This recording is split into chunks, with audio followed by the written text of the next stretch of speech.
Saludos, hoy vamos a cubrir el capítulo 10, movimiento rotacional y momentum angular. De este capítulo vamos a cubrir las secciones del 1 al 4. La sección 1, aceleración angular, esa ya la trabajamos en un capítulo anterior, solamente la vamos a repasar.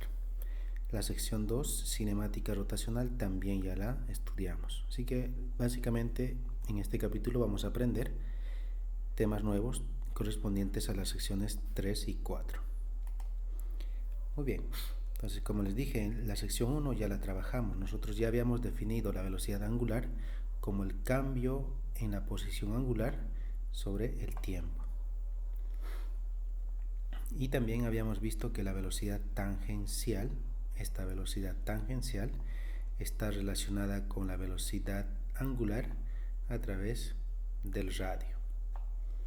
También nosotros habíamos definido la aceleración angular como el cambio en la velocidad angular dividida entre el tiempo. ¿Okay? Entonces hay que diferenciar la velocidad tangencial, que siempre es tangente al círculo, y la velocidad angular pues es un vector que está saliendo de este disco hacia arriba. Que eso si es que la rotación es en sentido antihorario.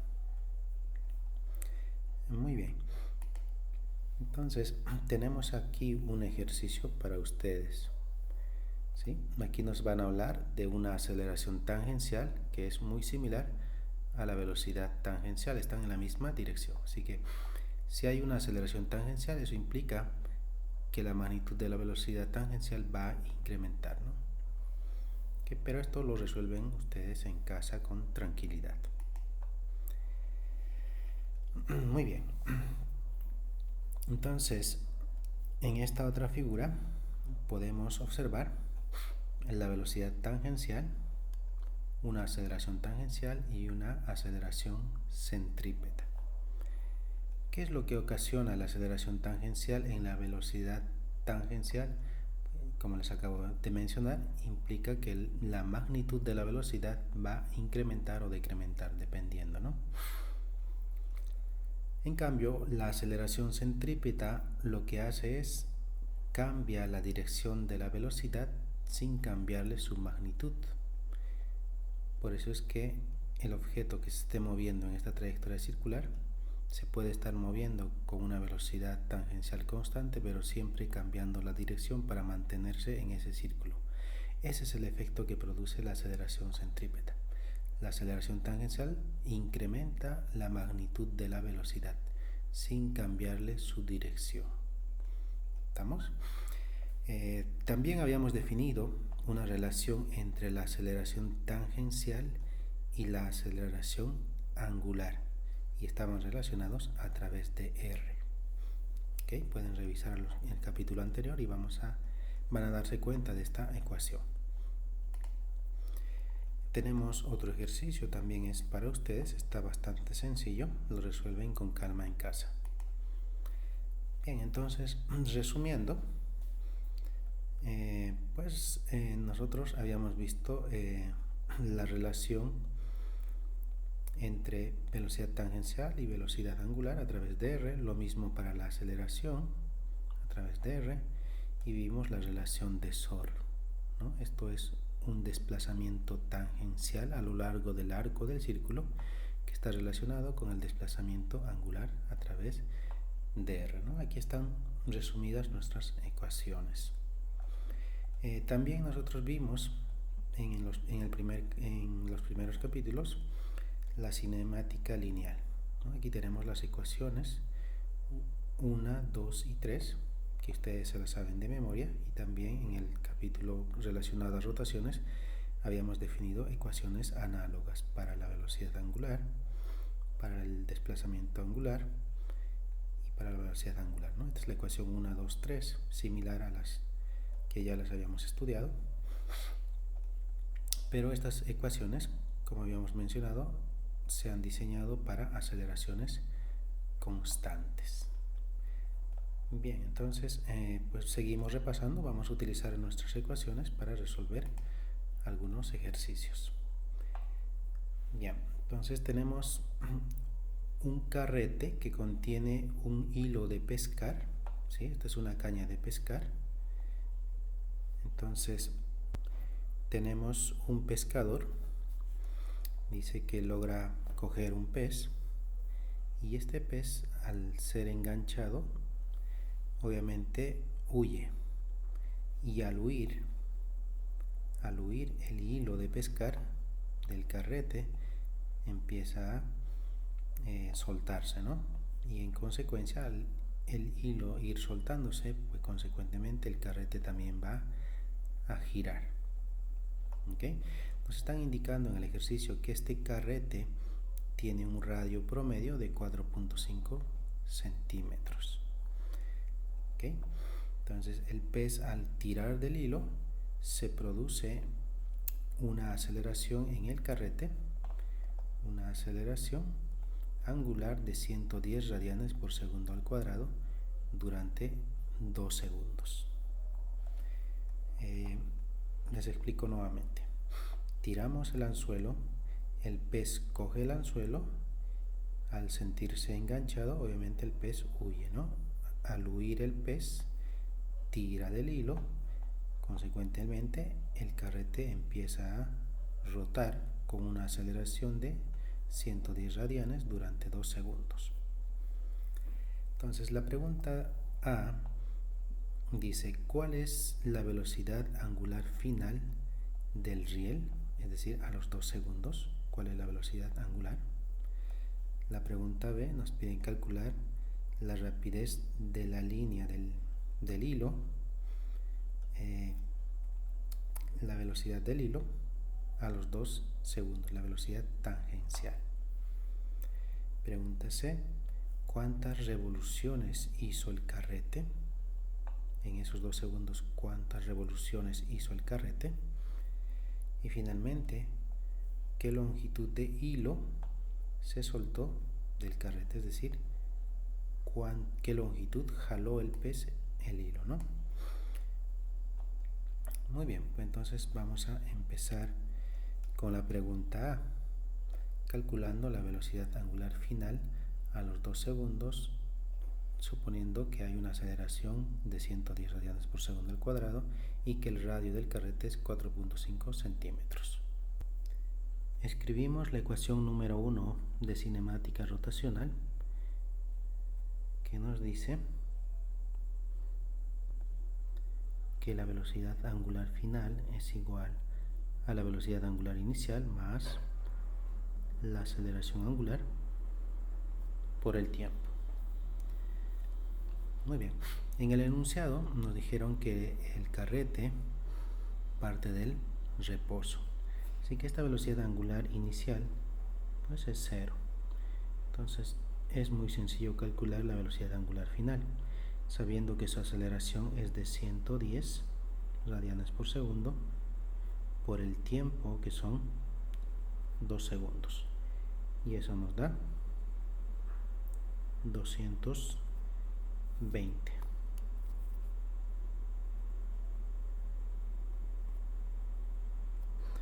Muy bien. Parte B. ¿Cuál es la rapidez tangencial del hilo, el cual se está soltando del carrete? Es decir, ¿con qué velocidad el pez está jalando el hilo? Entonces tenemos una relación para velocidad tangencial con la velocidad angular a través de R. Entonces, sencillo, ¿verdad? Sería 220 por el radio, pero el radio es 4.5 centímetros. Convertido a metro, sería 4.5 por 10 a la menos 2. Y eso nos da un resultado de 9.9 metros por segundo. Ok, entonces en la parte C, ¿cuántas revoluciones hizo el carrete? ¿Cuántos giros hizo el carrete? Nos están preguntando por el ángulo. Sabemos que si hace un ángulo 2pi, pues hizo una revolución. Entonces debemos calcular el ángulo y luego convertirlo a revoluciones. Para eso tenemos una fórmula, la fórmula número 2, que dice ángulo final, ángulo inicial, más velocidad angular por el tiempo, más un medio, aceleración por tiempo al cuadrado. Muy bien, pero sabemos que la velocidad angular inicial es 0, ¿verdad? Porque parte del reposo. También el ángulo inicial lo definimos como 0, porque hemos definido nuestros sistemas de coordenadas en el tiempo 0. Así que nuestra posición inicial también sería 0. Nuestra posición angular inicial también sería 0. Entonces, nuestra ecuación se ha reducido. Tendríamos un medio, que eso es 0.5, por la aceleración, 110, por el tiempo al cuadrado, que eso es 2 al cuadrado, y eso nos da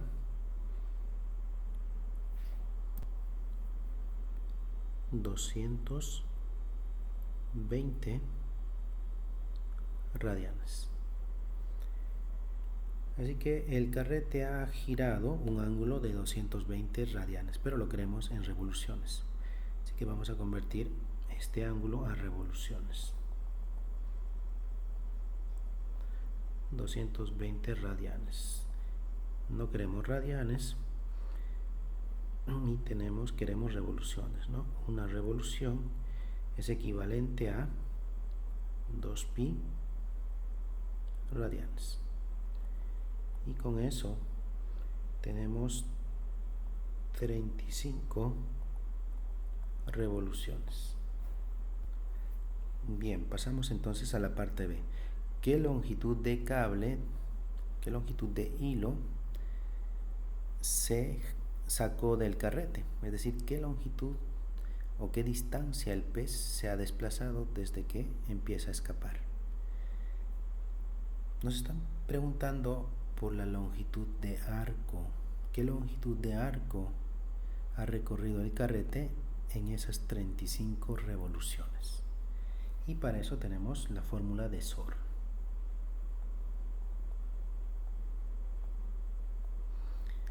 Muy bien, entonces eso nos queda sencillo. Recuerden que el ángulo para usar la fórmula de SOR tiene que estar en radianes. Así que tendríamos 220 por el radio, que eso es 4.5 convertido a metros por 10 a la menos 2. Y eso nos da 9.9 metros. Así que el ejercicio no está nada complicado, es cuestión de pensarlo muy bien y tener los conceptos claros. Muy bien, entonces pasamos al siguiente ejercicio. Ejemplo 10.4. Este ejercicio continúa al anterior. Nos indican, considera ahora qué sucede si el pescador aplica un freno a la rotación del carrete, logrando aplicar una aceleración de negativo 300 radianes por segundo al cuadrado, ¿no? Está frenando el carrete, las rotaciones del carrete. ¿Cuánto tiempo le tomaría al carrete en detenerse? Muy bien, entonces les explico. En el ejercicio anterior, al cabo de los 2 segundos, el carrete tenía una velocidad angular de 220. ¿Sí? Tenemos una velocidad angular de 220. Si le aplicamos un freno, si desaceleramos, obviamente esta velocidad va a ir decrementando hasta que finalmente el carrete se detiene. Entonces la pregunta es, ¿en cuánto tiempo se detiene? Entonces vamos a aplicar nuestra primera fórmula, la fórmula número 1. En la fórmula número 1 dice velocidad angular igual a velocidad angular inicial más la aceleración angular por el tiempo. Muy bien, habíamos indicado que la velocidad angular inicial al cabo de los 2 segundos, la velocidad angular del carrete al cabo de 2 segundos era 220 radianes. Entonces, esta sería nuestra velocidad inicial. Vamos en 220, le aplicamos una desaceleración hasta que se detiene, así que la velocidad final sería 0. Muy bien, entonces la velocidad final, esto sería 0. ¿Ok? Entonces vamos a despejar para el tiempo, porque nos están preguntando por el tiempo. Entonces de aquí el tiempo sería igual negativo velocidad angular inicial sobre la aceleración angular. Y la velocidad angular inicial era 220. Y se le está aplicando una aceleración de frenado, una desaceleración de menos 300 radianes por segundo al cuadrado. Podemos simplificar, ¿verdad?, los signos negativos, y al hacer esa división nos da 0.733 segundos. Ese es el tiempo que se va a demorar el carrete en detenerse. Bien, cualquier duda me dejan saber por correo electrónico. El siguiente ejercicio es más sencillo que el anterior, así que lo pueden resolver sin problema. Tenemos otro ejercicio. Cuando calentamos la comida en el microondas, este empieza a girar, a rotar. Entonces también les queda para ustedes, no está nada complicado. Entonces pasamos a la sección 10.3, dinámica del movimiento rotacional. Y aquí vamos a definir pues el momentum angular y también el momento de inercia. Bien, aquí tenemos una rueda de bicicleta y vamos a intentar hacer girar esta rueda de bicicleta aplicándole una fuerza tangencial. No sé si alguno de ustedes intentó hacer girar una rueda de bicicleta. Para hacer girar esta rueda, pues debemos aplicar una fuerza. Imagínense que esta rueda fuera un disco de acero sólido, pesado. ¿Se requerirá la misma fuerza que para la rueda de bicicleta? Obviamente que no, ¿verdad? Así que mientras mayor sea la masa, se requiere mayor fuerza. Y es muy análogo a la segunda ley de Newton, que nos dice fuerza igual a masa por aceleración. Así que si aplicamos una mayor fuerza, pues vamos a tener una mayor aceleración. Pero si la masa es grande, entonces también vamos a requerir mayor fuerza. Muy bien. Entonces vamos a definir ahora el momento de inercia. Para eso tenemos una masa, una pequeña masa, que está atada a un eje de rotación. ¿Ok? Entonces vamos a aplicar a esta masa, sobre esta masa vamos a aplicar una fuerza tangente. ¿Ok? Una fuerza tangente, es decir, perpendicular al radio. Entonces, obviamente esta fuerza lo que va a hacer es que la masa empiece a rotar, ¿no? Y la fuerza siempre va a ser tangente a la trayectoria circular, perpendicular al radio. Muy bien, entonces, recordando la segunda ley de Newton, fuerza igual a masa por aceleración tangencial, escribimos esta fórmula. Pero en lugar de escribir aceleración tangencial, estamos escribiendo su equivalente, aceleración angular por el radio. ¿Ok? Muy bien, vamos a aplicar un artificio matemático y a esta ecuación vamos a multiplicar por R en ambos lados de la ecuación. Eso no afecta a nuestra ecuación, eso es legal matemáticamente. Sí, se ha multiplicado por R y aquí también se ha multiplicado por R, por eso queda al cuadrado. Muy bien, dado que R y la fuerza son perpendiculares, entonces, ¿qué es fuerza por una distancia? Eso es nuestra definición de torque, el capítulo anterior. ¿Sí? El torque se definió como fuerza por el radio, ¿no? Y eso es torque. Aquí no hubo ningún cambio. Muy bien, entonces ahora vamos a definir el momento de inercia para esta masa como masa por r al cuadrado. ¿Okay? Así que vamos a definir todo esto como momento de inercia y le vamos a llamar I. Entonces nuestra ecuación quedaría como torque igual a I por alfa, esta ecuación que tenemos aquí. ¿Sí? Entonces el torque es igual al momento de inercia por la aceleración angular.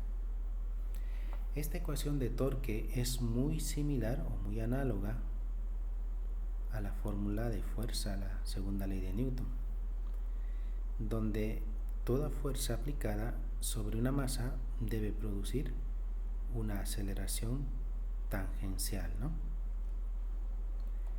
Para el caso de rotaciones, el equivalente de la fuerza es el torque. Todo torque aplicado sobre una masa debe producir una aceleración angular. ¿Sí? Recuerden que les había indicado que los torques producen aceleraciones angulares, las fuerzas producen aceleraciones tangenciales. Entonces eso nos lleva a la siguiente conclusión, de que la masa tiene su análogo en rotaciones y se llama momento de inercia. Y efectivamente el momento de inercia depende de la masa y de la distancia al eje de rotación. ¿Ok? Entonces, si queremos acelerar una masa, necesitamos una fuerza. Si la masa es demasiado grande, pues necesitamos una fuerza bastante grande. Lo mismo para rotaciones. Si queremos producir una rotación en un objeto que tiene una masa, un momento de inercia, necesitamos aplicar un torque. Pero si su momento de inercia es bastante grande, entonces también necesitamos un torque bastante grande. ¿Okay? Entonces recuerden, la masa, su análogo de la masa para rotaciones es el momento de inercia. Muy bien. Entonces, si el análogo de la masa es el momento de inercia, entonces, ¿qué me dicen aquí? ¿Cuánto sería la masa total de este sistema? Omitiendo la masa de la varilla. Suponiendo de que esta varilla es muy liviana, así que podemos omitirla, ¿cuánto sería la masa total de este sistema? Obviamente la masa total es la suma de estas dos masas, sería 2m, ¿sí? Lo mismo sucede con I, con el momento de inercia. Si este tiene un momento de inercia y este tiene otro momento de inercia, que son análogos a la masa, entonces el momento de inercia total para este sistema, omitiendo la varilla, sería justamente la suma de los momentos de inercia. Y eso es lo que estamos escribiendo aquí. El momento de inercia para este sistema compuesto por dos masas sería la suma de los momentos de inercia de cada una de las masas. Por eso estamos escribiendo momento de inercia. Recuerden que el momento de inercia la definimos como la masa por la distancia al eje de rotación. En este caso le estamos llamando L, ¿no? Suponiendo que el bastón está girando en torno de su centro. Así que la masa por la distancia al eje de rotación, que le llamamos L para este ejemplo. Entonces eso es lo que estamos haciendo para calcular el momento de inercia total. La masa por la distancia al eje de rotación para una masa, más la otra masa por la distancia al eje de rotación. Así que el momento de inercia total sería pues la suma de estos dos. ¿Ok? Muy bien, entonces ya podemos resolver este ejercicio. Entonces tenemos este bastón en forma de X, al cual lo vamos a hacer girar. ¿Ok? Pero este bastón en forma de X tiene 4 masas. ¿Sí? La masa 1 y la masa 3 son idénticas, tienen masa 0.20 kilogramos. Y la masa 2 y 4, que también son idénticas, tienen masa 0.3. Y la distancia de cada masa al eje de rotación es 0.5 metros, medio metro. ¿Okay? Este bastón en forma de X va a girar tal como lo indica el ratón. Así que su eje de rotación sería un eje que está saliendo del centro, saliendo de la pantalla, desde el centro del bastón. ¿Sí?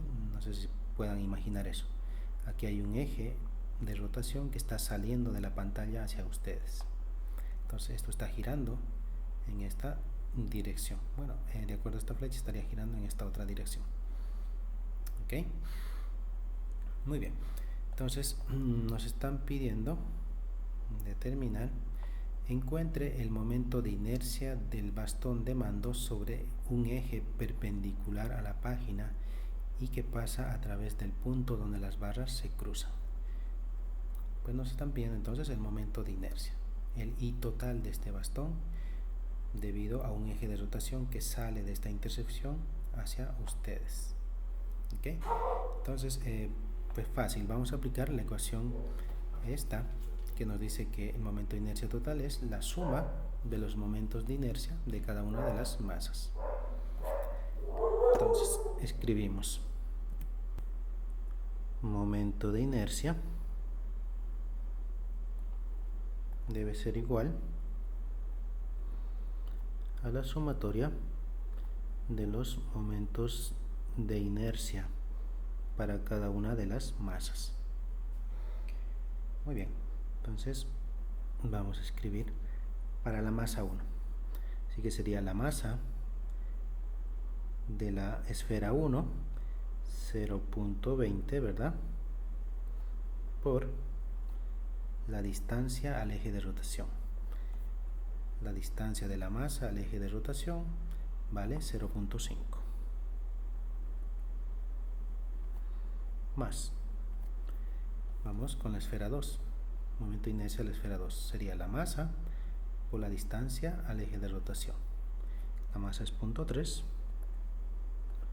La distancia 0.5. Más la masa 3 por la distancia al eje de rotación, 0.2 por 0.5.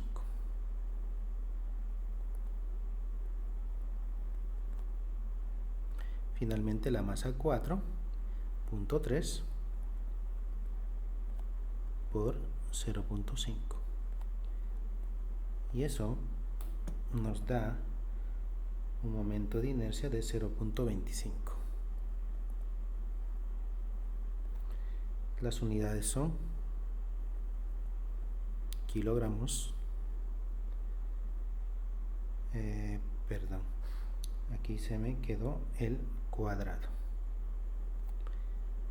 así que estos son al cuadrado, todos los radios deben estar elevados al cuadrado. Entonces el resultado es 0.25 kilogramos por metro cuadrado. ¿Ok? Muy bien. Pues calcular el momento de inercia para masas independientes, omitiendo la masa de los soportes, de los bastones, de las varillas, pues nos da esta cantidad. Bien, entonces pasamos a la parte B. Ahora dice el capitán intenta hacer girar su extraño bastón de mando sobre un eje que une las masas 1 y 3. Calcule el momento de inercia del bastón de mando sobre este eje. Entonces, para eso tenemos otra imagen. Bueno, la imagen que corresponde es esta. Nos están indicando que ahora el bastón gira en torno de este eje. ¿Okay? Así que básicamente estas esferas no cambian su posición, estarían en la misma posición. Los que estarían cambiando de posición son las esferas azules, ¿no? En el caso anterior sucedía algo diferente. El eje de rotación era un eje que salía de la pantalla hacia ustedes. Así que todas las esferas iban cambiando la posición. ¿Okay? En este caso no. Entonces debemos calcular el momento de inercia para ese tipo de rotación. Pues repetimos, ¿verdad? La fórmula es la misma. Así que tendríamos I igual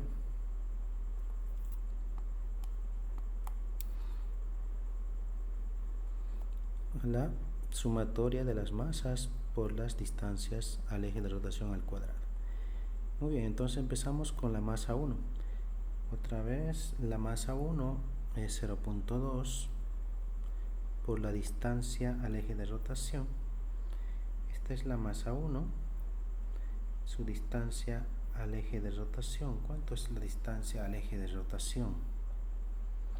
El eje de rotación es toda esta línea vertical, ¿sí? Toda esta línea vertical es el eje de rotación, ¿sí? Así que la distancia de esta masa al eje de rotación es 0.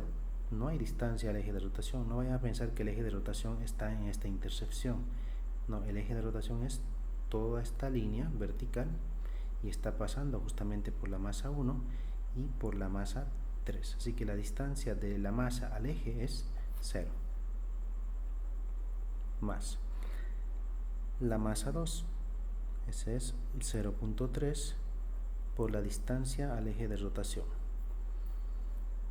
Esta masa por la distancia al eje de rotación, y la distancia al eje de rotación es justamente 0.5, 0.5 al cuadrado, más la masa 3, que viene siendo esta, igual 0.2 por la distancia al eje de rotación, que también es 0, más la masa 4, 0.3 por la distancia al eje de rotación, que es 0.5 al cuadrado.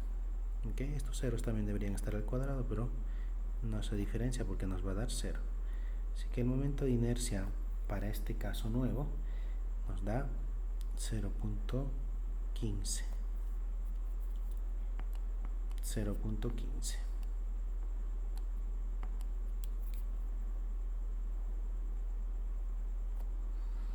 kilogramos metro cuadrado. ¿Okay? Entonces, como pueden observar, el momento de inercia para el mismo objeto puede ser diferente dependiendo del eje de rotación. ¿Okay? Muy bien. Entonces, ahora vamos a ver objetos sólidos. En estos casos vimos masas puntuales, masas independientes, y en este caso también, y en este otro caso también, ¿sí? Era una masa independiente con un eje de rotación, ¿no? Y la masa iba rotando.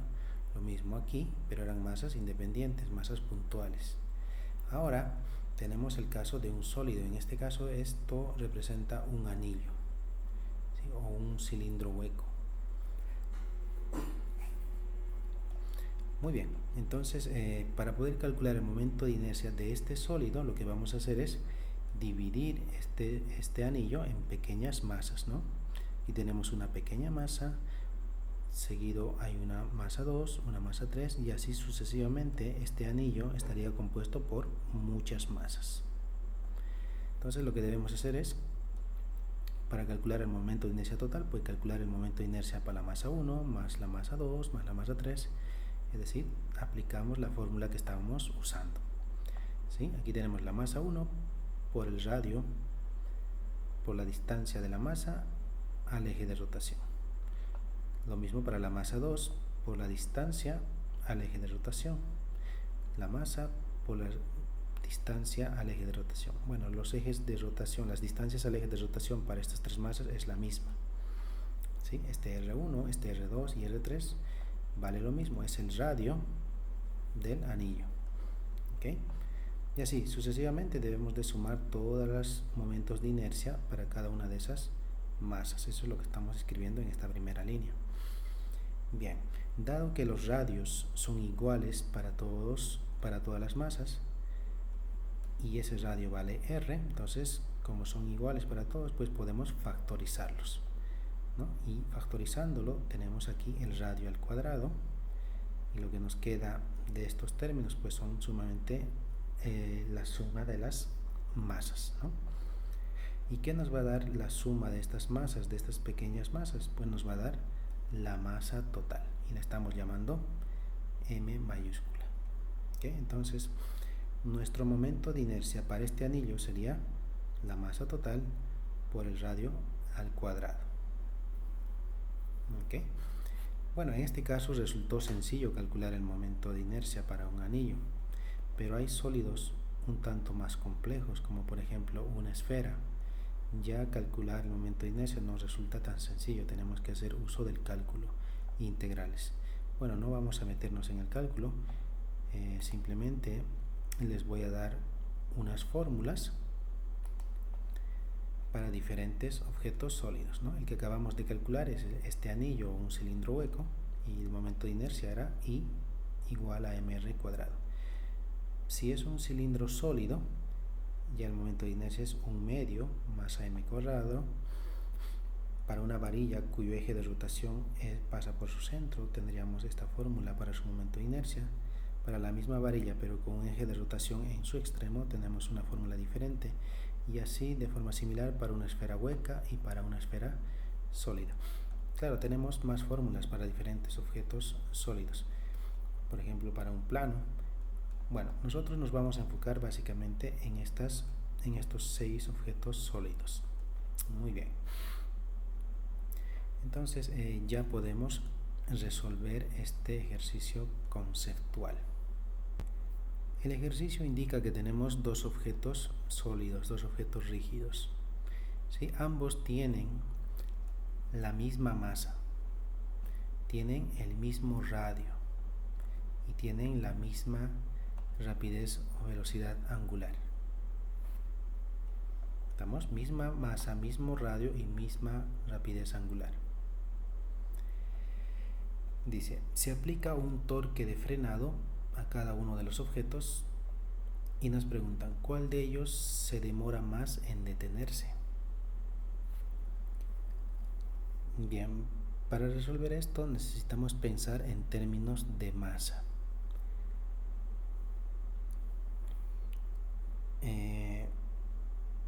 Tenemos un ejemplo que siempre discutimos en clase, es el pollito y el elefante. ¿Sí? ¿Qué es más fácil detener si el pollito y el elefante se mueven a la misma velocidad, en forma lineal? ¿Qué es más fácil de detener, el pollito o el elefante? ¿Cuál se demoraría más en detenerse? Obviamente el elefante, ¿verdad? Porque tiene mayor masa. Lo mismo ocurre en este ejercicio. Claro, dado que estamos hablando de rotaciones, no debemos pensar en masa, sino en su análogo. Y su análogo, el análogo de la masa en rotaciones, es el momento de inercia. Así que el que tenga mayor momento de inercia es como si tuviera mayor masa. Entonces, revisamos las fórmulas y determinemos cuál de estos objetos tiene mayor momento de inercia. Bien, el momento de inercia para el cilindro hueco es mr cuadrado. En cambio, para el cilindro sólido es la mitad de mr cuadrado. Así que este tiene menor masa, tiene en términos de su momento de inercia, pues tiene la mitad del momento de inercia que el cilindro hueco. ¿Okay? Entonces el más pesado sería el cilindro hueco. Por tanto, el cilindro, el objeto P, se demoraría más en detenerse. Bien, entonces ahora vamos a hacer un ejercicio numérico. Para eso tenemos un carrusel. ¿Sí? Ahí tenemos un papá empujando el carrusel, tratando de hacer girar, aplicándole una fuerza tangencial perpendicular al radio. ¿Okay? Dice que él ejerce una fuerza de 250 newtons en el borde del carrusel, cuya masa es de 550 kilogramos. Y además tiene un radio de 1.5 metros. Calcule la aceleración angular producida. B. También hay que calcular la aceleración angular producida, pero vamos a añadir a un niño de 18 kilogramos sentado en el carrusel a una distancia de 1.25 metros. ¿Sí? Entonces, en el primer caso, calculamos simplemente la aceleración producida por la fuerza en este carrusel. Para eso vamos a considerar el carrusel como si fuese básicamente un disco o un cilindro sólido, ¿no? Un cilindro aplanado sólido. Y para la parte B añadimos a un niño sentado en el carrusel y volvemos a calcular la aceleración angular. Muy bien, tenemos la siguiente fórmula, que es muy análoga a la segunda ley de Newton: fuerza igual a masa por aceleración, ¿no? Esto es para desplazamientos lineales, pero para rotacionales su análogo es torque igual a la masa, y el análogo de la masa es el momento de inercia por la aceleración angular. Bueno, están pidiendo justamente calcular la aceleración angular, así que vamos a despejar para la aceleración angular. Sería torque dividido entre el momento de inercia. Muy bien, entonces debemos calcular el torque y también el momento de inercia. Calcular torque es sencillo, ¿verdad? Porque ya eso lo discutimos en el capítulo anterior. Torque es igual al radio, la distancia de la fuerza al eje de rotación, por la fuerza, por el seno del ángulo que forma R con F. Muy bien, entonces reemplazamos los datos. La distancia R, la distancia de la fuerza al eje de rotación, pues justamente es este radio que está dibujado aquí. ¿Y qué valor tiene esta distancia R? Tiene un valor de 1.5 metros por la fuerza de la persona. ¿Qué fuerza está aplicando? 250 newtons. Por el seno del ángulo. ¿Qué ángulo forma la fuerza con la distancia R? El ángulo que están formando es 90 grados. Y seno de 90, eso da 1. Muy bien, entonces el torque nos da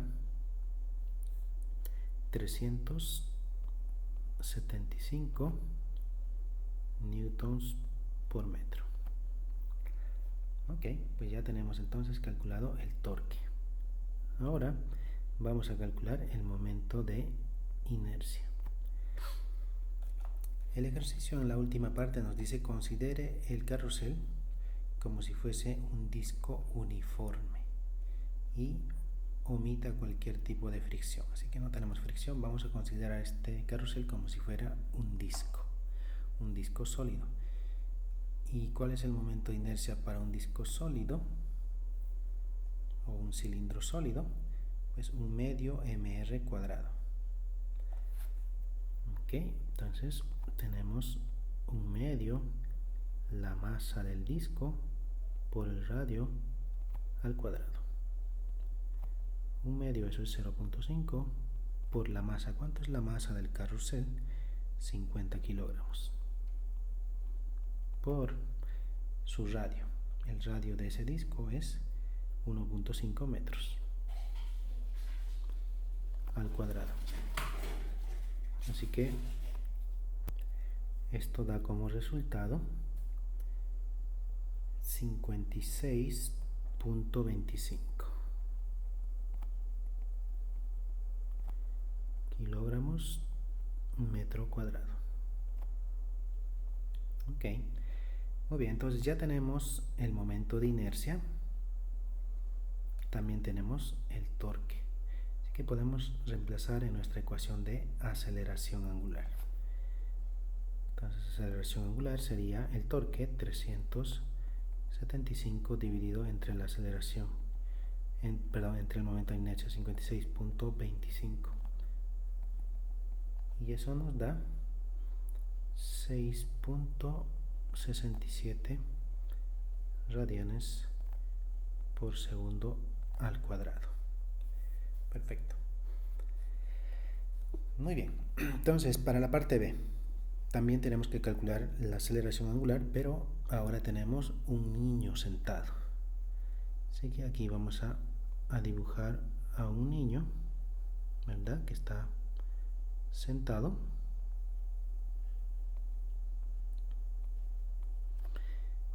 Y está sentado a una distancia, de acuerdo al enunciado, es 1.25. Muy bien. ¿Qué esperan de la aceleración angular para este caso? ¿Será mayor a 6.67? ¿Será igual o será menor? Bueno, lógicamente, dado que tenemos ahora una persona aquí, obviamente se requiere mayor fuerza, pero si aplicamos la misma fuerza, la aceleración debe ser menor a 6.67. Muy bien. Entonces, ¿qué es lo que va a cambiar para esta segunda parte? Si queremos calcular la aceleración angular, vamos a tener que utilizar la misma fórmula. ¿Sí? El torque, ¿cambiará el torque? No, el torque no va a cambiar. El torque es la distancia de la fuerza al eje de rotación por la misma fuerza y por el mismo ángulo. Así que el torque tampoco va a cambiar. El momento de inercia cambiará. ¿Cómo calculamos el momento de inercia? Fue el momento de inercia del disco. ¿Sí? Pero no solamente en este caso tenemos un disco, ahora tenemos un niño. Así que nuestro momento de inercia va a cambiar. ¿Okay? Entonces vamos a calcular el momento de inercia total para este nuevo caso. El momento de inercia es fácil de calcular porque es muy análogo a la masa. Si queremos la masa total, pues sumamos las masas. Lo mismo para el momento de inercia. Queremos el momento de inercia total, sumamos los momentos de inercia. Ya tenemos el momento de inercia del disco. Solo nos faltaría el momento de inercia para el niño. Sumamos al del disco y listo, tenemos el momento de inercia total. Para eso vamos a considerar al niño como si fuese una masa puntual. Como si fuese una esfera independiente del disco y calculamos su momento de inercia. Así que el momento de inercia para una masa independiente, ¿cómo lo calculamos? Lo calculamos a través de mr cuadrado, ¿sí? La masa de la masa puntual o la masa del niño para nuestro caso por la distancia al eje de rotación. Entonces eso es lo que vamos a aplicar para nuestro ejercicio. Momento de inercia para el niño. Masa por r al cuadrado. ¿Cuánto es la masa del niño? 18 kilogramos. Por la distancia al eje de rotación es 1.25 metros al cuadrado. Y eso resulta 28.13 kilogramos metro cuadrado. ¿Okay? Entonces, nuestro momento de inercia total sería el momento de inercia del disco. ¿Cuánto era el momento de inercia del disco? Era 56.25 más el momento de inercia del niño, 28.13, y eso nos da 84.38. ¿Okay? Ese sería el momento de inercia total. Pues listo, entonces ya podemos calcular la aceleración angular. Y eso era torque sobre momento de inercia. El torque es el mismo, no cambió porque es la misma fuerza y eso nos dio 375. Ahora el momento de inercia total lo calculamos en 84.38 para una aceleración de 4.44 radianes por segundo. ¿Okay? Y como observamos, ahora la aceleración angular es menor a 6.67, como se esperaba. Muy bien, cualquier duda me dejan saber. En este ejemplo tenemos un jugador de béisbol que calienta su brazo antes de lanzar en un juego una pelota de 0.15 kilogramos usando solamente la rotación de su antebrazo para acelerarla. Ver figura. Entonces lo que está sucediendo en este ejercicio es que el jugador va a lanzar la pelota pero solo usando su antebrazo y va a usar el codo como eje de rotación. ¿Okay? Así que lo único que se mueve es justamente el antebrazo. Entonces va a ser este tipo de movimiento rotacional. ¿Okay? Bien, dice que la pelota tiene 0.15 kilogramos de masa. El antebrazo tiene una masa de 1.5 kilogramos. Así que vamos a poner esos datos. 1.5 kilogramos para no olvidarnos, y la pelota 0.15.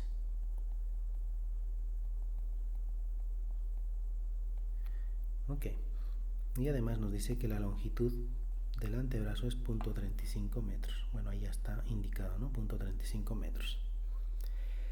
La bola parte del reposo. ¿Estamos? La bola partió del reposo. La bola empezó por aquí con una velocidad 0, parte del reposo, y se lanza con una rapidez de 30 metros por segundo. Así que al momento de lanzarse, vamos a suponer que se lanza en este punto, su velocidad final es de 30 metros por segundo. Metros por segundo, eso se refiere a velocidad tangencial. ¿Ok? Y todo este cambio desde 0, desde la posición inicial, desde el reposo hasta 30 metros por segundo, sucede en 0.3 segundos. Pregunta A. Encuentra la aceleración angular constante del brazo y de la pelota. Entonces hay que calcular la aceleración angular. ¿Okay? Calcular aceleración angular con estos datos pues resulta sencillo, ¿verdad? Solo tenemos que aplicar nuestras fórmulas de cinemática. ¿Cuáles eran las fórmulas de cinemática? Tenemos la fórmula número 1 que dice velocidad angular final igual a velocidad angular inicial más aceleración por tiempo. ¿Ok?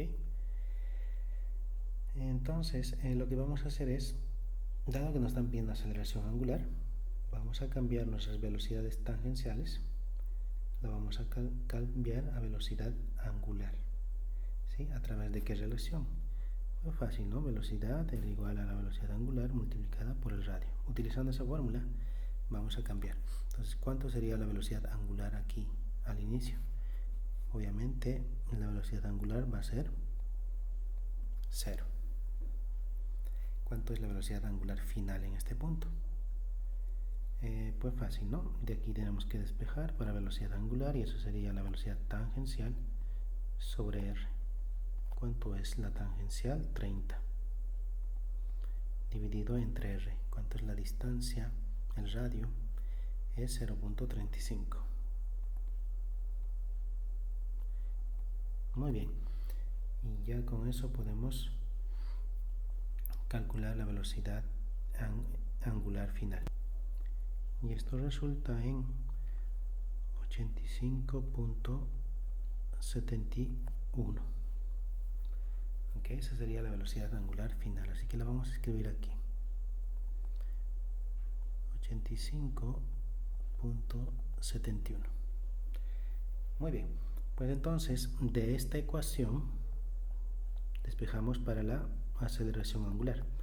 Y eso sería velocidad angular final menos la velocidad angular inicial sobre el tiempo. Reemplazando los datos, este sabemos que es 0, así que la velocidad angular final sería 85.71 dividido entre el tiempo. ¿Qué tiempo transcurrió? De acuerdo al enunciado es 0.3. Así que esto nos da una aceleración angular de 286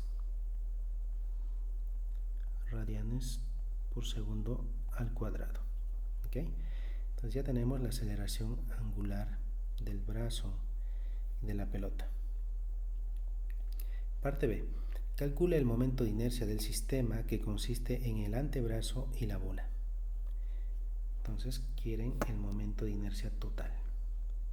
Así que tendríamos el momento de inercia total sería igual al momento de inercia del antebrazo más el momento de inercia de la bola. Ok. ¿Cómo calculamos el momento de inercia del antebrazo?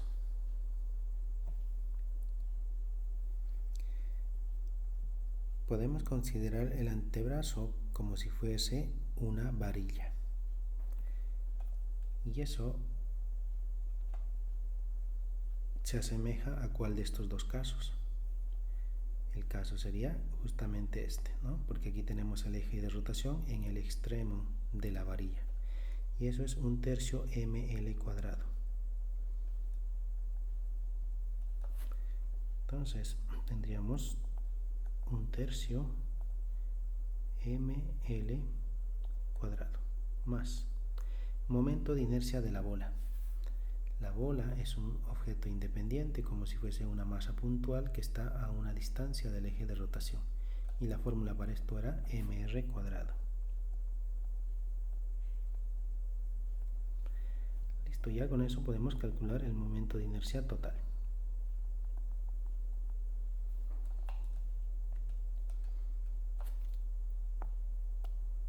Muy bien, entonces reemplazando los datos, pues tendríamos 1/3. La masa del antebrazo, ¿cuánto es la masa del antebrazo? 1.5 kilogramos por la longitud del antebrazo, que eso es 0.35 al cuadrado, más la masa de la bola, 0.15 por la distancia al eje de rotación.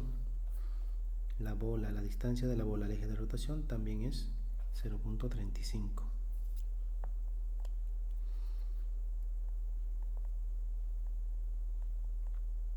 al cuadrado. Y esto resulta 7.97 por 10 a la menos 2 kilogramo metro cuadrado. Listo, ya tenemos entonces el momento de inercia total del sistema antebrazo bola. Finalmente, la parte C. Encuentre el torque ejercido en el sistema que resulta en la aceleración angular encontrada en el inciso A. Entonces, en esta parte nos están pidiendo calcular el torque.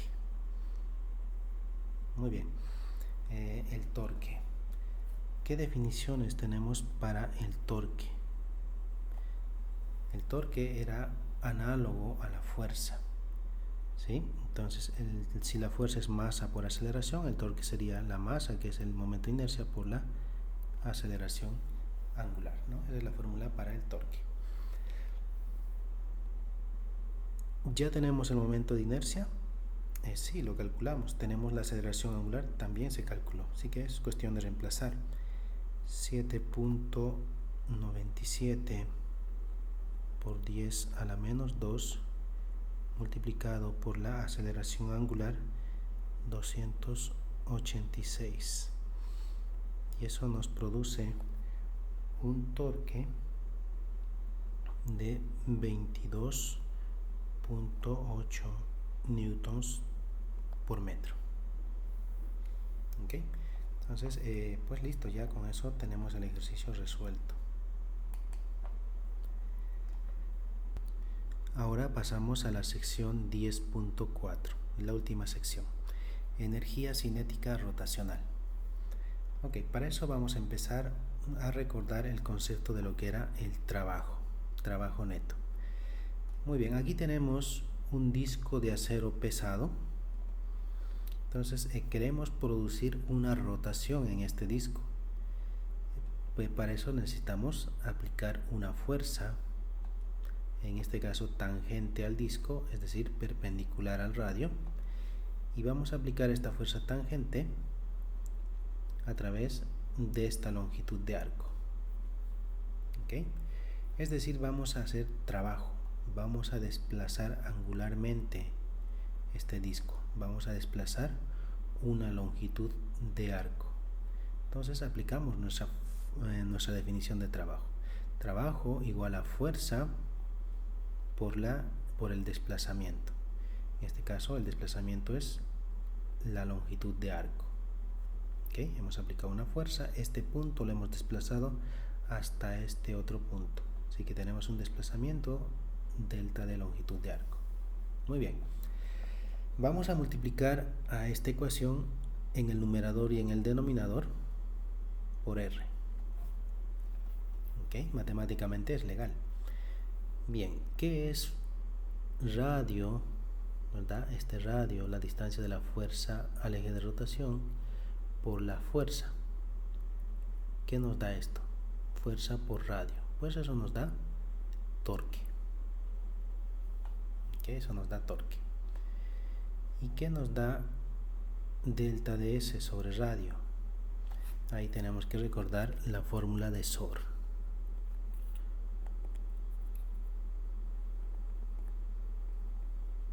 Si de ahí despejamos para el ángulo, nos da que el ángulo es igual a la longitud de arco sobre R. Entonces justamente eso es lo que tenemos aquí, longitud de arco sobre R, y eso es el ángulo. Bien, en adición, el torque también lo definimos como momento de inercia por aceleración angular, ¿sí? Esta es la fórmula análoga a la fuerza. Muy bien, entonces nos vamos a quedar en esta ecuación y vamos a pasar a la ecuación número 3 de la cinemática para rotaciones, ¿sí? Esta es la ecuación número 3. De aquí vamos a despejar para el ángulo y la aceleración angular, es decir, vamos a pasar todo al otro lado y vamos a dejar ángulo por aceleración angular.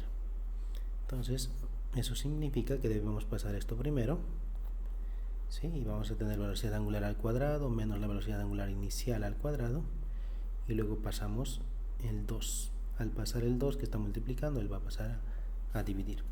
Así que de aquí, si despejamos, tendríamos velocidad angular al cuadrado menos la velocidad angular inicial al cuadrado igual a alfa por el ángulo. Aquí debería haber un 2, pero este 2 al pasarlo, él pasa a dividir. Muy bien. Entonces vemos que aceleración por ángulo está aquí, en la ecuación anterior. Entonces, ¿qué es la aceleración angular por el ángulo? Es justamente todo esto. Es decir, vamos a escribir todo esto, esta diferencia de velocidades angulares entre dos, la vamos a insertar en esta ecuación. Entonces tendríamos el trabajo sería igual a I multiplicado por este 2 divide tanto a este término como al segundo término, así que tendríamos velocidad angular al cuadrado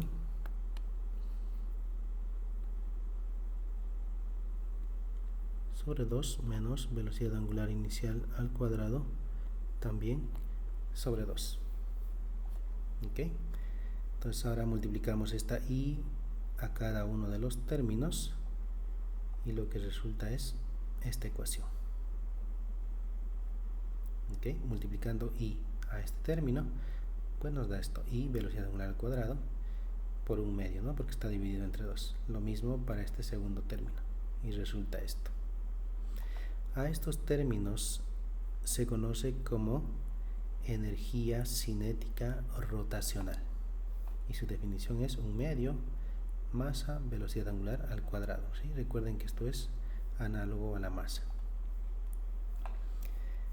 Bien, entonces nuestra ecuación de trabajo resultaría energía cinética rotacional final menos la energía cinética rotacional inicial. Es decir, el trabajo que se ha realizado sobre ese disco sólido de acero ha producido un cambio en la energía cinética rotacional. Muy bien. Pues listo, entonces vamos a resolver este ejercicio. En este ejercicio tenemos un disco de piedra macizo y estamos aplicando una fuerza para poder hacer girar este disco. El disco parte del reposo, así que necesitamos hacerlo girar. Para eso estamos aplicando una fuerza tangente al disco, es decir, perpendicular a R. Entonces nos están pidiendo determinar el trabajo realizado por la persona que aplica una fuerza de 200 newtons a través de un ángulo de 1 radian. Es decir, la persona aplica la fuerza y hace que esto gire sin soltar la mano, aplicando siempre la fuerza hasta que se completa un ángulo de 1 radian, 57.3 grados. Muy bien, entonces pues vamos a utilizar nuestra fórmula del trabajo que acabamos de aprenderlo, ¿sí? El trabajo era igual a la fuerza por el desplazamiento. En este caso se está produciendo un desplazamiento a lo largo de la longitud de arco, así que por el cambio en la longitud de arco. Okay. Por otro lado, sabemos de la fórmula SOR, ¿verdad? Que el arco, la longitud de arco está relacionada al ángulo y al radio. Muy bien, entonces vamos a escribir eso: trabajo igual a la fuerza, en lugar de longitud de arco, ángulo por el radio, y reemplazamos datos. ¿Cuánto es la fuerza que se está ejerciendo? 200 newtons. ¿Cuánto es el ángulo? El ángulo era 1 radian, ¿sí? Recuerden que el ángulo debe estar en radianes. Finalmente, el radio de ese disco de piedra es de 0.32. Y listo, con eso ya tenemos calculado el trabajo y eso resulta en 64 julios. Muy bien, entonces pasamos a la parte B. ¿Cuál es la velocidad angular final de la piedra si ésta tiene una masa de 85 kilogramos? Muy bien, entonces vamos a calcular la velocidad angular. Dado que estamos aplicando una fuerza y esta fuerza va a producir un torque y ese torque va a producir una aceleración angular, entonces podemos aplicar nuestra fórmula número 1 de cinemática rotacional, que dice velocidad angular final igual a la velocidad angular inicial al cuadrado más 2 veces aceleración y el cambio en el ángulo, ¿no? El ángulo que se haya rotado. Dado que la piedra parte del reposo, el disco de piedra parte del reposo, así que esto sería igual a 0. ¿Ok? Entonces, pues listo. Ya tenemos nuestra fórmula para la velocidad angular. Muy bien, pero nos faltaría calcular la aceleración angular. Tenemos el ángulo, sí, ¿verdad? 1 radian. El enunciado dice que la piedra gira 1 radian, 57.3. Así que nos faltaría buscar el ángulo. ¿Cómo buscamos, la aceleración angular? ¿Cómo la buscamos? Tenemos una fórmula que relaciona al torque. Si en el ejercicio anterior escribimos que el torque era igual a la masa por la aceleración angular. Entonces de ahí vamos a despejar para la aceleración angular y eso nos da torque sobre el momento de inercia. ¿Podemos calcular el torque? Sí, el torque está bien fácil de calcular. Torque es fuerza por la distancia al eje de rotación. Y el momento de inercia, pues el momento de inercia de un disco. Muy bien. Entonces, vamos a primero calcular el torque. El torque sería la fuerza por la distancia al eje de rotación, por R. Es decir, ¿cuánto es la fuerza? 200 por ¿cuánto es la distancia al eje de rotación? ¿Cuánto vale R? 0.32. Muy bien, entonces ya con eso determinamos que el torque es igual a 64 newtons por metro. Ya tenemos el torque. Muy bien, ahora debemos calcular el momento de inercia. para la piedra. Y el momento de inercia para la piedra, si vamos a las fórmulas anteriores, eso nos daba 1/2 la masa por el radio al cuadrado. ¿Ok? Entonces 1/2, eso es 0.5 por la masa. ¿Cuánto es la masa de este disco de piedra? 85 kilogramos por el radio. El radio de este dijeron que era 0.32, pero al cuadrado. Y eso resulta en un momento de inercia de 4.35. 4.35 kilogramos metro cuadrado. ¿Ok? Pues muy bien, entonces ya tenemos los datos suficientes para calcular la aceleración angular. No tengo mucho espacio, así que me van a disculpar. Vamos a calcular aquí la aceleración angular. ¿Qué sería? El torque. El torque lo calculamos en 64 y el momento de inercia lo calculamos en 4.35.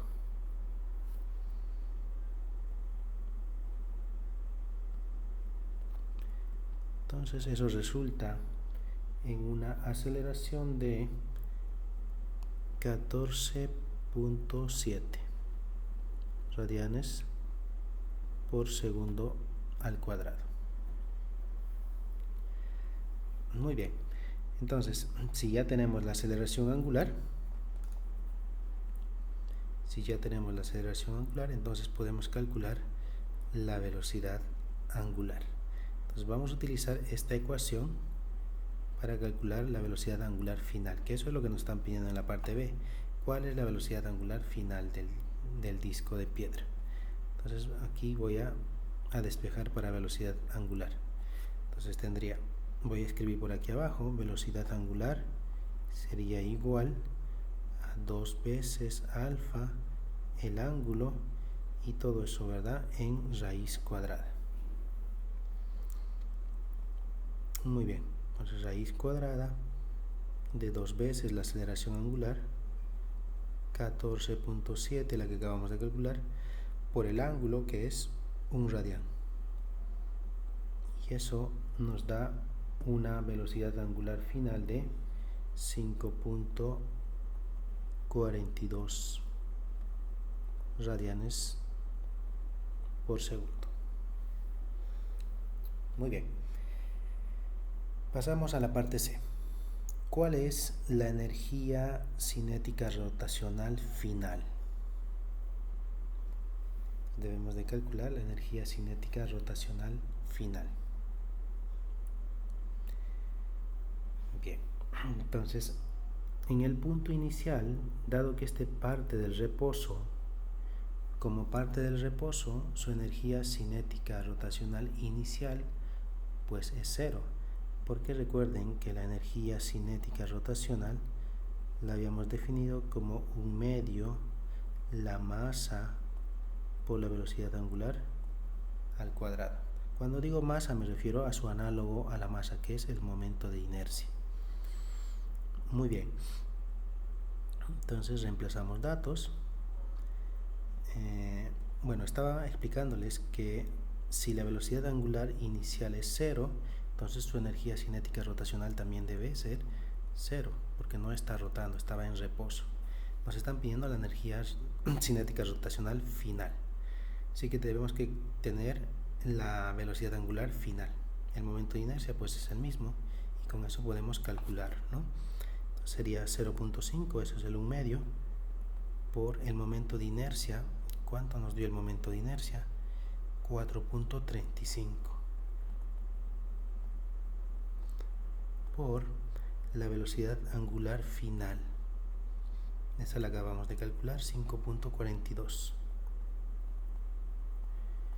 Y eso está al cuadrado. Entonces, la energía cinética rotacional final resulta en 64 julios. 64 julios, ¿sí? Entonces, observamos que la energía cinética rotacional final es 64 julios y eso es idéntico al valor que se obtuvo para el trabajo. Y es lógico. La persona gastó 64 julios en hacer trabajo para que esto rote. Obviamente toda esa energía invertida por la persona es absorbida por el disco. Por eso es que ella al final consigue una energía cinética rotacional de 64 julios. ¿Okay? Muy bien, cualquier duda me pueden dejar saber en confianza. Pasamos al ejercicio 19. En este ejercicio tenemos un helicóptero cuya longitud de la hélice de una de ellas es de 4 metros y cada una de estas hélices tiene una masa de 50 kilogramos. ¿Okay? Entonces también nos indican que la masa total del helicóptero son de 1000 kilogramos. Entonces nos piden calcular la energía cinética rotacional de las hélices cuando rotan a 300 revoluciones por minuto. Muy bien, entonces la fórmula de energía cinética rotacional, como ustedes recuerdan, es la siguiente. Energía cinética rotacional es igual a 1/2 masa por velocidad al cuadrado. ¿Okay? Muy similar a la fórmula de energía cinética traslacional. Entonces, pues necesitamos calcular el momento de inercia y también la velocidad angular. Bueno, la velocidad angular ya nos la están dando, 300 revoluciones por minuto, pero esta hay que cambiarla a radianes por segundo. Así que empecemos por la velocidad angular. Tendríamos 300 revoluciones por minuto. Eso convirtiendo a radianes por segundo, ya ustedes saben hacer esa conversión, porque saben que una revolución es igual a 2pi radianes. Utilizando esa escala de conversión, la velocidad angular resulta en 31.4 radianes por segundo. Muy bien, ahora nos falta calcular el momento de inercia para las hélices. Estas hélices se pueden considerar como si fuese una varilla que está girando o está rotando alrededor de un eje que está en su extremo. ¿Okay? ¿Y cuál es la fórmula para el momento de inercia de una varilla que rota en torno de su extremo? Es 1/3 ml cuadrado. Estamos utilizando esa fórmula.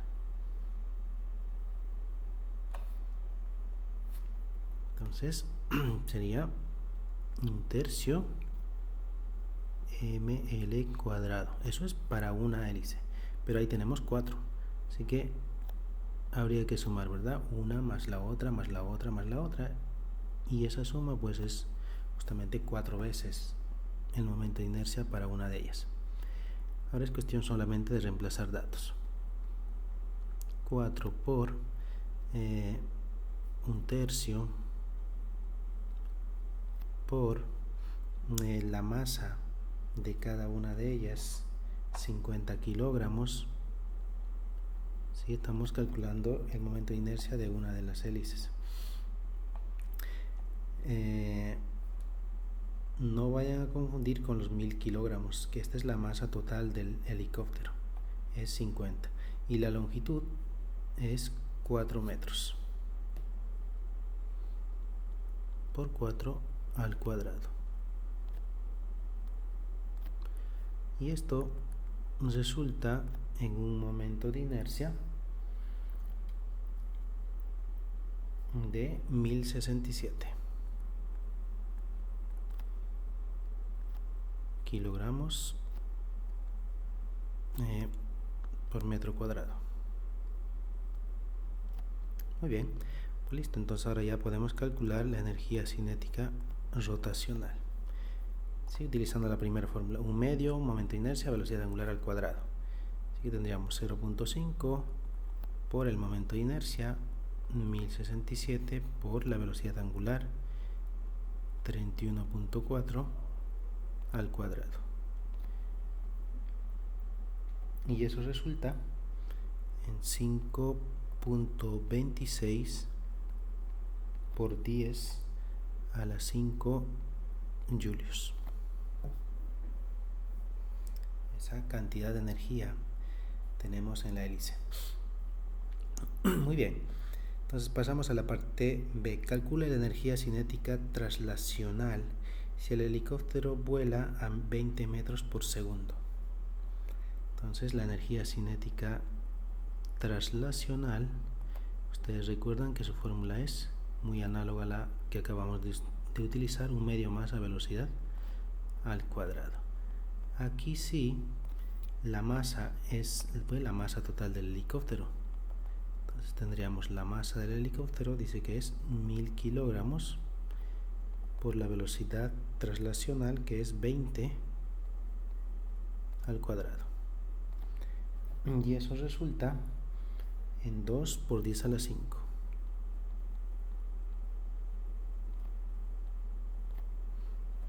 ¿Ok? 2 por 10 a la 5. Es más o menos similar a la energía cinética rotacional de la hélice. Muy bien. Entonces pasamos a la parte C.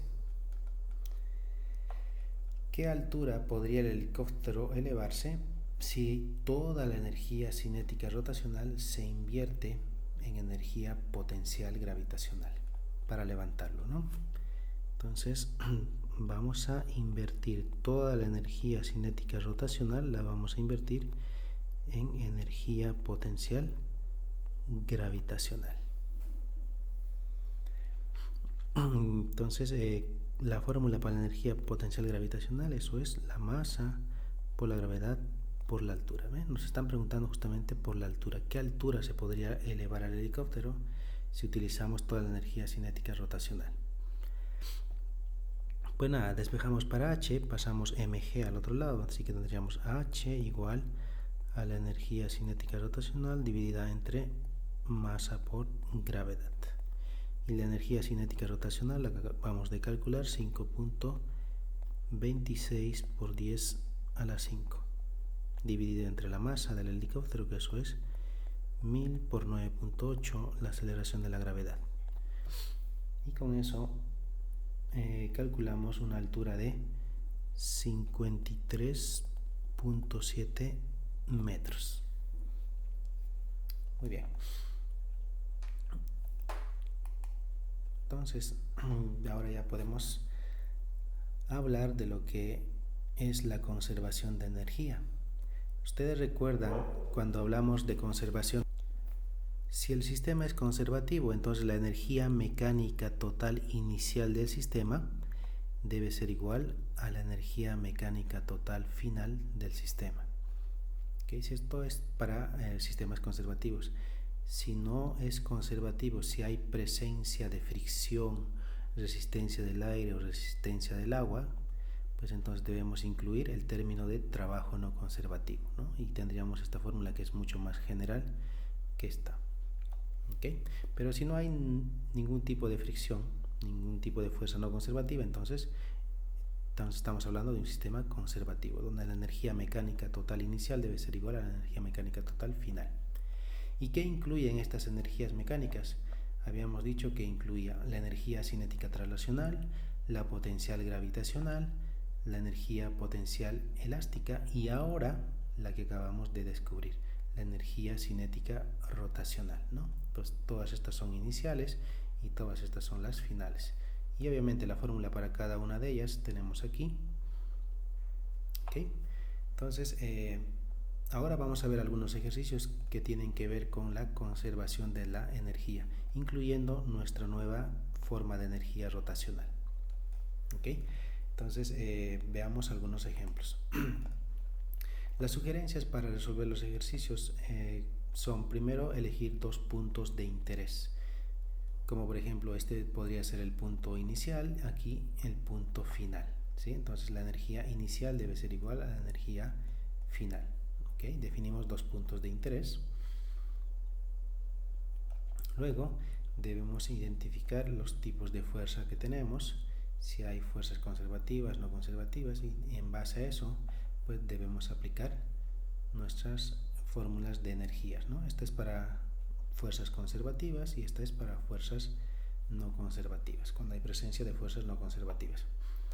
Finalmente, sustituimos las expresiones generales para la energía cinética, traslacional, rotacional, etc. y resolvemos la ecuación. ¿Okay? Dado que tenemos energía, vamos a ver ejemplos que tienen energía cinética traslacional y energía cinética rotacional, y vamos a tener dos variables. Entonces, para eliminar una de esas variables siempre va a ser necesario utilizar esta fórmula. La velocidad tangencial está relacionada a la velocidad angular a través del radio. Resolvemos el ejercicio y finalmente pues verificamos si las respuestas son lógicas o no. Entonces veamos algún ejemplo conceptual. Aquí tenemos una carrera de diferentes objetos. Todos estos objetos están en la parte superior, se sueltan al mismo tiempo, no hay fricción en este plano, no hay fricción. Así que la pregunta sería, ¿cuál de estos objetos llega primero al final de la rampa? El campeón entre todos estos objetos, aunque les parezca ilógico, va a ser el bloque.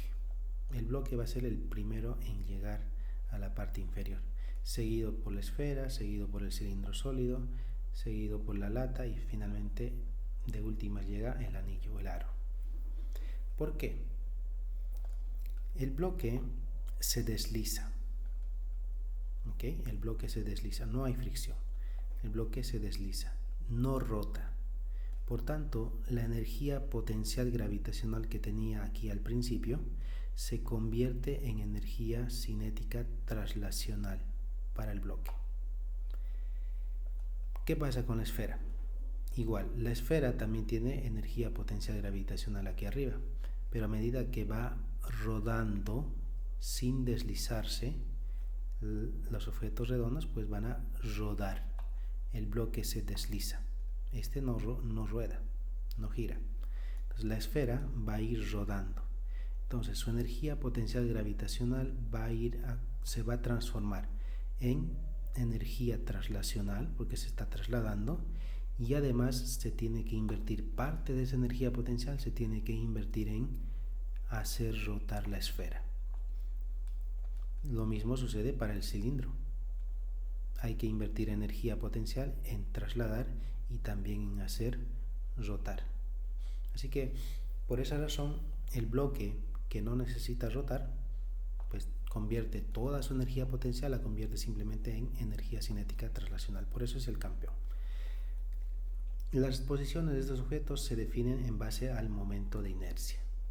El que tiene mayor momento de inercia, el más pesado, en este caso es el anillo, por eso llega de últimas.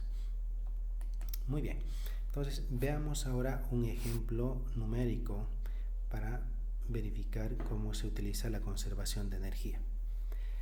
Dice, tenemos una bola de masa m, ¿sí? y radio r, parte del reposo a una altura de 2 metros. Así que está en reposo, la única forma de energía que tiene es energía potencial gravitacional. Rueda hacia abajo por una pendiente de 30 grados. Así que aquí tenemos 30 grados. Y nos preguntan, ¿cuál es la rapidez lineal de la bola cuando abandona el plano inclinado? Suponga que la bola rueda sin deslizarse. ¿Okay? Nos están preguntando aquí la velocidad al final de la rampa. ¿Cuál es su velocidad tangencial? En este ejercicio no se menciona ningún tipo de fuerza no conservativa como es la fricción. Por tanto, pues aplica nuestra fórmula de conservación de energía, la cual se escribe como la energía mecánica inicial debe ser igual a la energía mecánica final, ¿no? El punto inicial obviamente va a ser aquí y el punto final va a ser abajo en la rampa, al final de la rampa. Muy bien, entonces, ¿qué tipos de energías tenemos en el punto inicial? Dice que la esfera parte del reposo, así que no hay energía cinética. ¿Qué tipo de energía tiene la esfera en el punto inicial? Solamente tiene energía potencial gravitacional. Así que escribimos, ¿verdad? mg por h. Esa es la única energía que tiene la esfera en el punto inicial. No tiene traslacional porque no se está trasladando, tampoco está rotando, tampoco hay un resorte. Muy bien, entonces igual a la energía mecánica final. En el punto final, ¿qué energías tiene esta esfera? Ya no hay altura, así que ya no tiene energía potencial gravitacional. ¿Se está trasladando? ¿Está cambiando de posición? Sí, se está trasladando. Entonces sí tiene energía cinética traslacional. Es decir, un medio masa por velocidad al cuadrado. ¿Algún otro tipo de energía tiene esta esfera al final de la rampa? Está rotando, así que también tiene energía cinética rotacional. Más un medio, la masa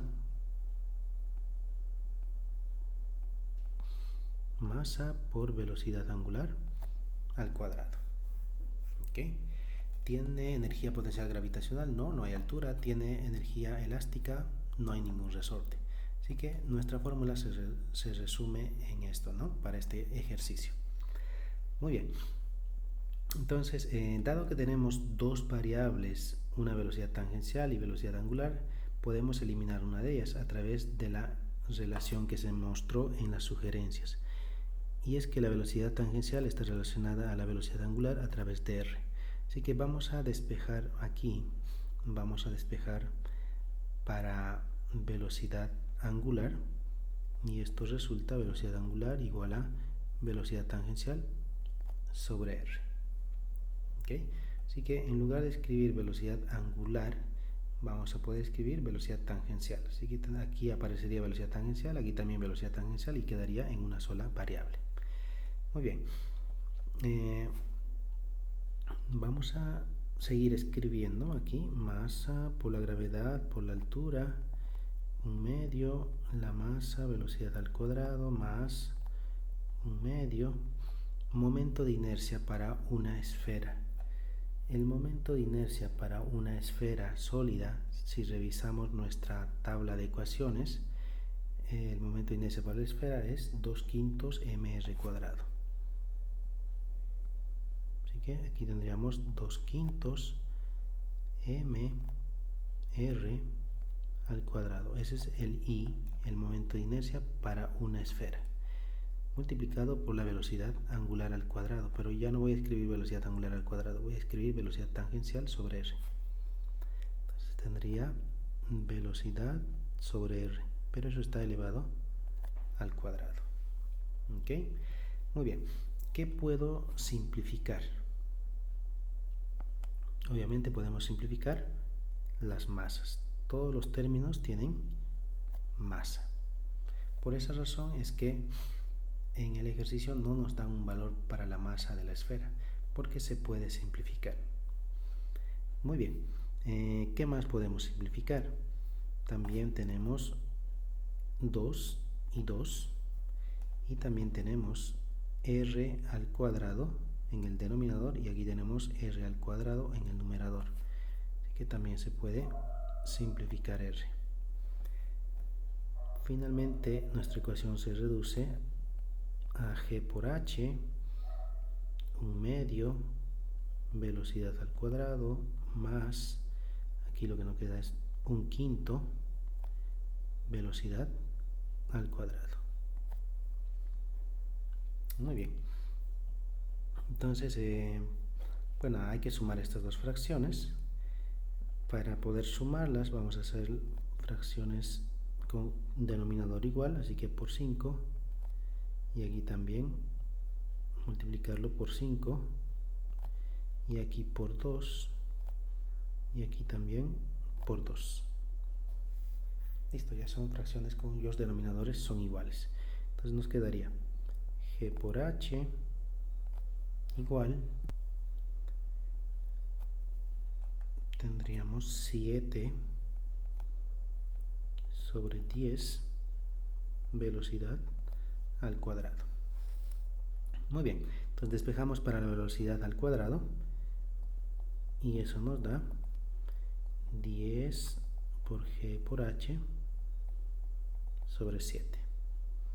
Vamos a de una vez aplicar la raíz cuadrada a ambos lados de la ecuación y ya tenemos el ejercicio resuelto.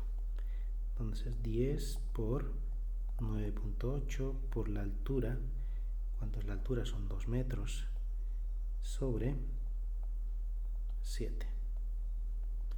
Finalmente eso nos da 5.29 metros por segundo. Es decir, al final de la rampa la esfera alcanza una velocidad de 5.29. ¿Okay? Cualquier duda me dejan saber. Muy bien, pasamos al último slide y con eso terminamos. La pregunta dice: dos esferas, una hueca y una sólida, están rotando con la misma velocidad angular a lo largo de un eje que pasa a través de sus centros. Ambas esferas tienen la misma masa y tienen el mismo radio. ¿Cuál de las esferas, si alguno, tiene mayor energía cinética rotacional?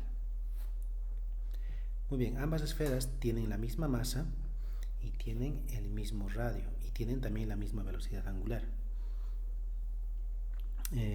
Pues entonces nos está preguntando acerca de la energía cinética rotacional y la fórmula es, ¿verdad?, un medio masa por velocidad angular al cuadrado. Bueno, esto no es masa, esto es momento de inercia al cuadrado.